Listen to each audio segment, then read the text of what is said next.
مين قال بقى كده إن إحنا أمّا يكون عندنا أي بواقي قماش إن إحنا نرميه أو حتى كمان نركنه أو حتى كمان نستغنى عنه، هاتوا بقى كده أي بواقي قماش عندكم وتعالوا بقى كده نستفاد بيه، استفادة حلوة جدًا تفيدنا في بيوتنا جدًا بعد كده.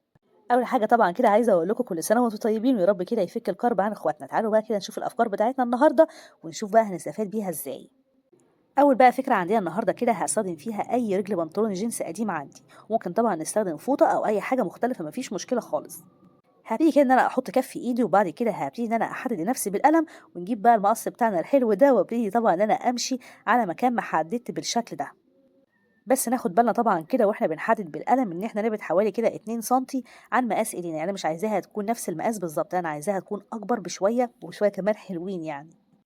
هابتدي بقى إن أنا أكمّل كده وزي ما إحنا شايفين مع بعض تخلص معانا بسرعة جدًا. طيب بعد ما خلاص بقى أخدنا كده مقاس الكَف بتاعنا، هابتدي بقى دلوقتي إن أنا برضه آخُد نفس المقاس ده. هاجيب بقى كده قلم ابن حلال وهابتدي بس إن أنا أمشي طبعًا على كل الحدود بتاعتنا بتاعة طبعًا القماشة بتاعتي دي. وبعد كده بقى هابتدي برضه زي ما عملنا في الأول هاعمل في التاني وهابتدي برضه إن أنا أقصّها وأفرّغها. هاجيب بقى دلوقتي القماشتين دول وهابتدي إن أنا أحطهم كده في وش بعض زي ما إحنا شايفين مع بعض بالطريقة دي. هنا بقى ممكن طبعًا نستخدم الإبرة والخيط أو حتى كمان المكنة لو عندنا، ممكن كمان برضه نستخدم على فكرة المسدس الشمع ما فيش مشكلة خالص، بس على فكرة أفضل حاجة هنا بقى تستخدميها هي الإبرة والخيط، ومش تاخد مننا ولا وقت ولا مجهود ولا أي حاجة، هتلاقوها كده خلصت معانا بسرعة جدًا. بادخّل كده الإبرة بتاعتي وابتدي إن أنا أخرّجها بالشكل ده لحد طبعًا ما نوصل للنهاية. وباحاول برضه كده إن أنا أبعد شوية عن طبعًا طرف القماشة علشان تطلع برضه مضبوطة معايا. وزي ما قُلنا ما ننساش إن إحنا ممكن جدًا نستخدم أي قماش متوفر عندنا، مش لازم خالص برضه يكون كده قماش جينز، وممكن على فكرة كمان نستخدم لون ولون ما فيش مشكلة خالص، على فكرة بقى حاساها كده إن هي هتكون أحلى بكتير. بس أهم حاجة تكون الألوان كلها بس متناسقة ولايقة جدًا على بعضها. كده خلاص بقى وصلنا للنهاية، وبعد كده لو ظهر بقى عندي هنا زيادة في القماشة بتاعتي ما فيش مشكلة خالص، المقص موجود، هنمشي عليها بالشكل ده. طبعًا الفتحة دي سيبناها ما قفلناهاش خالص، وهابتدي بقى دلوقتي إن أنا أقلب بقى القماشة بتاعتي زي ما إحنا شايفين، وطبعًا هتتقلب معانا سهل جدًا. وهاستخدمها بقى كماسك بالشكل ده، ماسك طبعًا الحلل فكرتها حلوة جدًا وكمان عملية أوي، وممكن طبعًا نستخدمها في حاجات كتير تانية. نلمّع بها كده بقى إزاز أو نلمّع بيها أي حاجة هتكون برضه فكرة حلوة جدًا وكمان عملية. حطوا بقى كده لايك جميل للفكرة اللي فاتت، وتعالوا بقى بينا دلوقتي نروح للفكرة دي. بُصّوا بقى، الفكرة دي أنا مش محتاجة فيها خالص أكتر من قطعتين قماش كده صغيّرين أوي. أول حاجة هابتدي أنا أجيب قطعة القماش دي وهابتدي بس إن أنا أشيل كده الأطراف بتاعتها بالشكل ده، محتاجة بس إن هي تدّيني شكل كده نُص دايرة أو زاوية بسيطة. وهاجيب بقى كمان دلوقتي أي لون قماش تاني مختلف وهابتدي إن أنا أستخدم القماش ده، وزي ما إحنا شايفين مع بعض هابتدي بس إن أنا أعمل دايرة بسيطة تكون أصغر شوية من بقى الدايرة الأولى.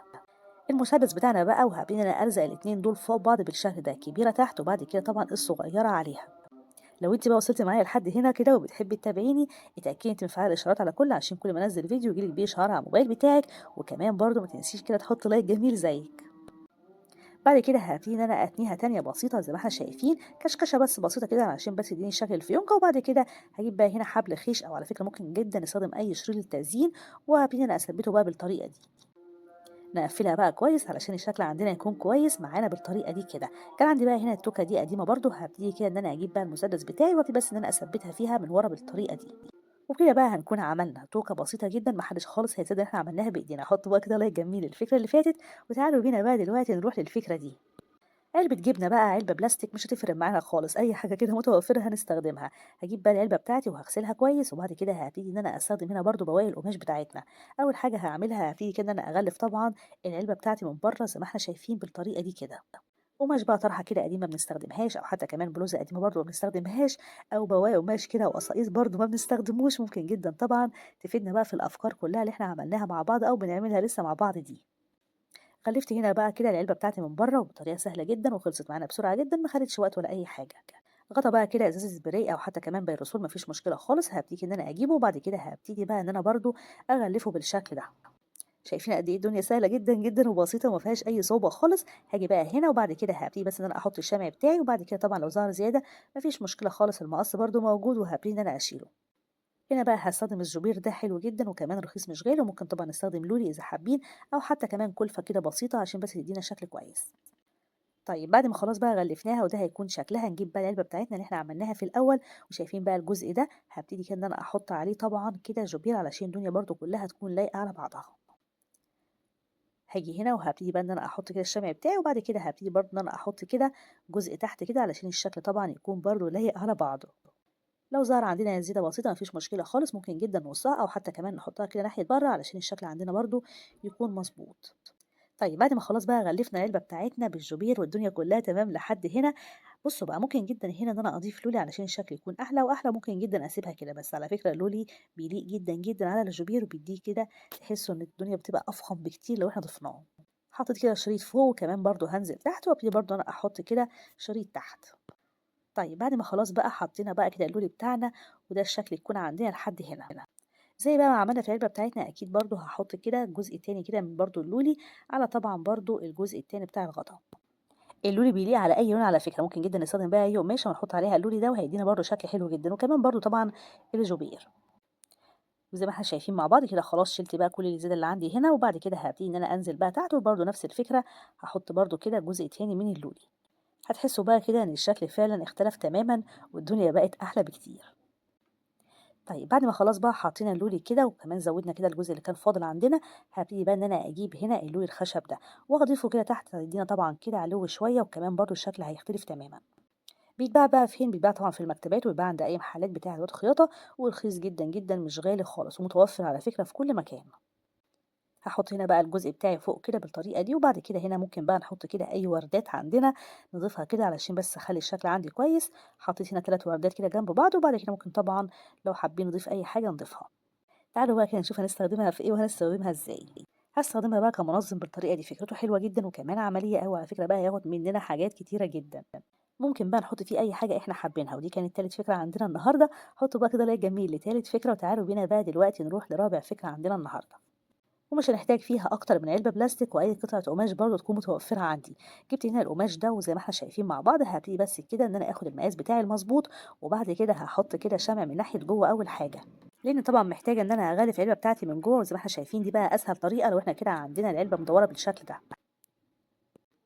هنغلفها بقى كده زي ما احنا شايفين، وبعد كده هبتدي بقى لو ظهر عندي هنا الزيادات هبتدي ان أنا اشيلها بالمقص بتاعي، بس هسيب حوالي كده 2 سم من ناحيه فوق. وعلى فكره اي حاجه هنا بتفيض ما بنرميهاش خالص، كل حاجه ليها استخدام وكل حاجه بيكون ليها فكره بعد كده.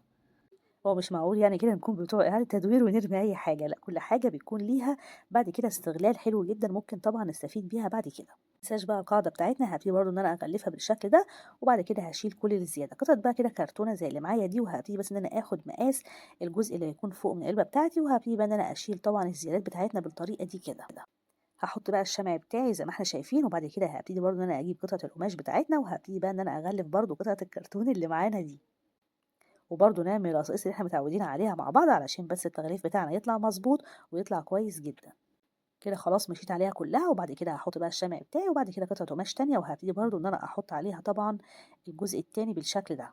هنجيب بقى هنا كمان غطا إزاز بريق أو حتى بيروسول، وهابتدي كده برضه إن أنا أغلفه بنفس الطريقة اللي إحنا بنغلف بيها أي غطا. وزي ما إحنا شايفين هنا كل بقى الزيادة دي هابتدي بس إن أنا أدخلها ناحية جوه علشان الشكل عندنا يطلع مظبوط بالطريقة دي. أما هنا بقى هابتدي برضه إن أنا أدخله كده ناحية بره، وبعد كده هاجيب قطعة تانية وهابتدي إن أنا أغلفه بقى من ناحية فوق. وزي ما إحنا متفقين مع بعض ممكن نستخدم أي حاجة بقى للتزيين. حبيت بقى أنا أستخدم الجبير ده شكله حلو جدًا وكمان برضه لايق أوي كمان على العلبة بتاعتي. ومن فوق هنا برضه هابتدي أنا أحط نفس الجبير اللي إحنا حطيناه برضه في الأول خالص. قطعة بقى كده كرتون بنت حلال وهارسم عليها المثلث ده، وبرضه هابتدي إن أنا أجيب المقص بتاعي وهافرغ بقى المثلث بتاعنا. أظن حلو الكلام أوي لحد هنا.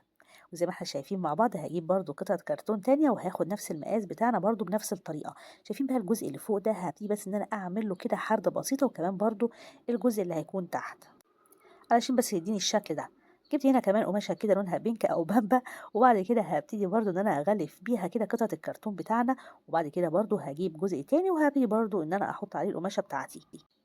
هتخلص معانا بسرعة جدًا ومش هتاخد معانا ولا وقت ولا مجهود ولا أي حاجة، الموضوع سهل جدًا، جدًا وكمان بسيط.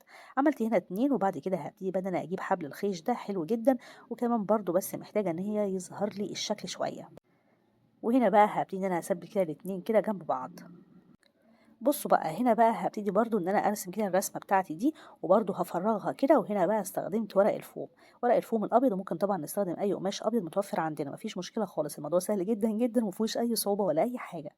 باقول لكم البدايل لإن ممكن جدًا تكون عندكم حاجة وما عندكوش حاجة تانية، فطبعًا حلو جدًا إن إحنا نشوف بدائل تانية أو بدائل مختلفة. يعني عندي هنا الجزء الأسمر ده على فكرة قطعة قماشة، وزي ما إحنا شايفين مع بعض الدنيا لايقة جدًا على بعضها وما حدش واخد باله ولا أي حاجة.